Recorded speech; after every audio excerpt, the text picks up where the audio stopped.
اللہ تعالیٰ نے وضو کی فرضیت کے بارے میں قرآن کریم میں حکم دیا ہے۔ وضو فرض ہے، لازم ہے۔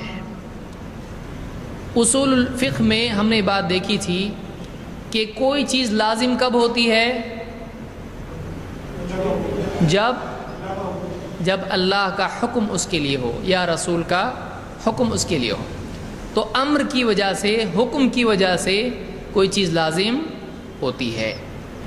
اللہ تعالیٰ قرآن کریم میں فرماتا ہے یا ایھا الذین آمنوا، اے ایمان والو، اذا قمتم الی الصلاۃ، جب تم اٹھو نماز کی طرف، فاغسلوا وجوہکم، تو دھو لو اپنے چہرے، وایدیکم، اور اپنے ہاتھ، الی المرافق، کوہنیوں تک، وامسحوا برؤوسکم، اور مسح کرو اپنے سروں کا، وارجلکم الی الکعبین، اور اپنے دونوں پاؤں ٹخنوں تک، کعبین ٹخنوں تک، وَإِن كُنتُمْ جُنُبًا فَطَّهَّرُوا، نہیں اس میں، اس لیے کہ ہم کو صرف وضو کا دیکھنا ہے۔ آگے کیا ہے؟